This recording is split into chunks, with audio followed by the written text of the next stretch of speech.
Se pourrait-il que l'univers entier ne soit rien de plus qu'un simple atome?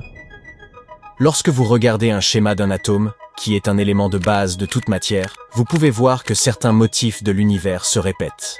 Notre système solaire en est un excellent exemple. Il y a une étoile centrale géante et quelques petites planètes qui gravitent autour d'elle.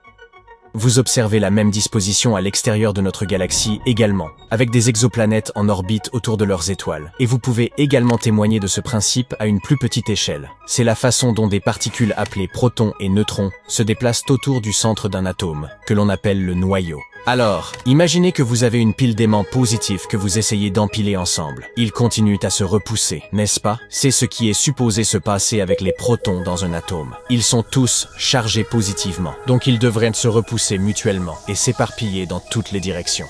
Mais les atomes existent, donc il doit y avoir quelque chose qui les maintient ensemble. Et cette chose est appelée l'interaction forte ou la force forte. Le noyau représente moins de 0,01% du volume de l'ensemble de l'atome, mais il représente généralement plus de 99,9% de la masse de l'atome, encore une fois, similaire à notre Soleil. De toute façon, cette interaction forte est comme un type spécial de colle qui maintient les protons et les neutrons ensemble dans le noyau d'un atome. De manière similaire, la gravité nous empêche de nous envoler du sol vers l'obscurité de l'espace. Maintenant, cette colle provient de très petites particules à l'intérieur des protons et des neutrons appelés quarks. Ces petits gars ont une sorte de charge étrange appelée couleur. Ce n'est pas comme les couleurs que nous voyons autour de nous. Cela fonctionne comme un code qui aide les quarks à rester ensemble à l'intérieur de leurs particules hôtes. Et ce code s'infiltre également et aide à maintenir les protons et les neutrons ensemble dans le noyau. D'une certaine manière, les quarks sont comme de petits bâtisseurs qui travaillent ensemble pour construire des atomes qui composent tout ce qui nous entoure. Le Big Bang a été dit être un moment magnifique lorsque nous avons obtenu le temps et l'espace. C'est l'histoire que nous utilisons pour expliquer l'évolution de l'univers. Au début, il n'y avait qu'une très petite boule de matière de la taille d'une pêche, mais avec une température de plus d'1 quadrillion de degrés. Aïe, c'est chaud. Et ce bang, dans le nom, ne signifie pas qu'il y a réellement eu une explosion dans l'espace. Cette pêche a commencé à se répandre, et l'espace apparaissait partout. Cela a donné naissance aux atomes, aux molécules, aux étoiles, et à de nombreux corps célestes qui ont rempli l'espace vide de notre cosmos. Essentiellement, tous les éléments qui nous constituons se sont formés en quelques minutes au premier stade de l'univers. Disons à peu près 1/100 de milliardième de trillionième de seconde. Oh, attendez. Donnez-moi une seconde pour traiter cela 3 ans plus tard. Très bien, poursuivons. La croissance à cette époque était incroyable. L'univers s'est répandu de manière exponentielle et a réussi à doubler de taille au moins 90 fois. Comme moi pendant les vacances. Haha, j'adore le chocolat. Après le Big Bang, l'univers était une soupe chaude et dense de particules. Trop chaude pour que les atomes existent.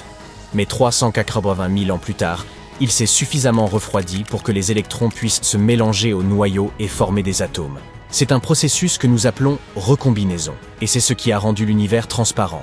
Pensez-y comme si vous allumiez un interrupteur. Soudainement, vous pouvez tout voir.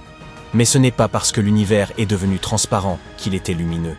C'était une période sombre, car il n'y avait pas encore d'étoiles ni de galaxies, comme une grande toile vide attendant que quelque chose y soit peint.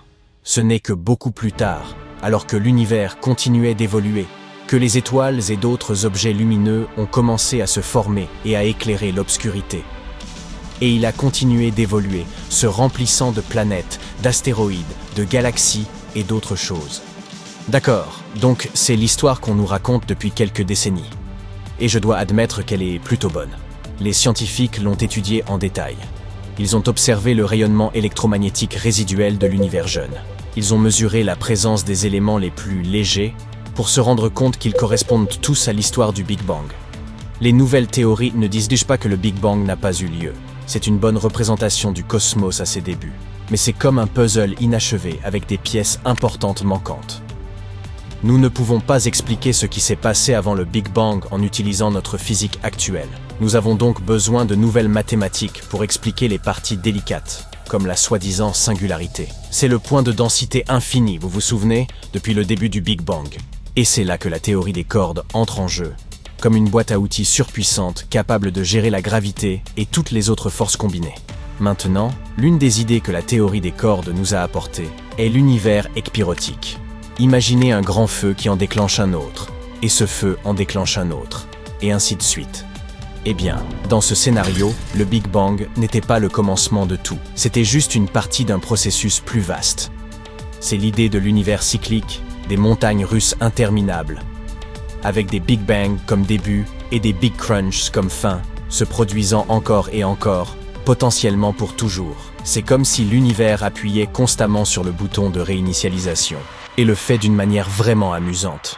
Nous pourrions considérer cette singularité, selon certaines théories, comme une seule particule dans un système beaucoup plus grand, tout comme un atome est composé de particules subatomiques. Et en prenant tout cela en compte, l'idée dit que chaque noyau d'un atome pourrait contenir un univers en lui. Ainsi, notre univers tout entier n'est qu'une infime partie d'un atome dans un univers beaucoup plus grand fait d'atomes avec plus de cosmos, avec plus d'atomes, avec plus de cosmos. Tellement déroutant. Les premières versions de l'idée de l'univers cyclique avaient encore un gros problème. Elles ne correspondaient pas à nos observations du fond diffus cosmologique, une lumière fossile qui montre à quoi ressemblait l'univers lorsqu'il n'avait que 380 000 ans. Ainsi, en mars 2020, deux physiciens canadiens, Robert Brandenberger, Ziwei Wang, ont publié une étude qui révélait les mathématiques derrière l'univers cyclique que nous avions manqué auparavant. Si nous nous concentrons sur le moment où l'univers se rétrécit en un point incroyablement petit, puis rebondit à un état de Big Bang, nous pourrions finalement être en mesure de faire correspondre nos observations.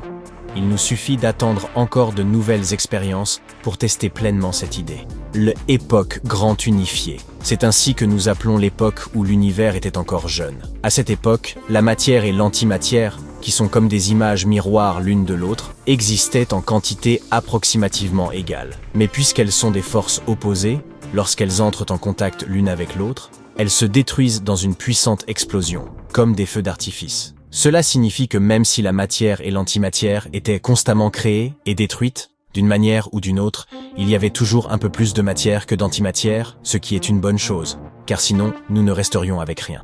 Avec le temps, les particules ont commencé à s'assembler et à former des choses plus complexes comme des atomes et des molécules. Et finalement, des étoiles se sont formées et ont créé des éléments encore plus lourds. Mais un jour, dans très très longtemps, toutes ces étoiles s'éteindront. Quand la dernière étoile refroidira lentement et s'éteindra, l'univers se transformera en un vide sombre, sans vie, lumière, ou quoi que ce soit que nous connaissons ou supposons exister. À un moment donné, des trous noirs voraces dévoreront toute la matière dans l'espace. Finalement, même ces trous noirs s'évaporeront en la plus infime quantité de lumière. Notre cosmos continuera de s'étendre. La lumière se dispersera et sera incapable d'interagir avec quoi que ce soit. Ainsi, toute activité dans l'univers s'arrêtera. L'espace deviendra un immense vide, sans étoiles, planètes, ni quoi que ce soit d'autre, et s'arrêtera là. Ou commencera juste, et peut-être que c'est là que nous nous retrouverons.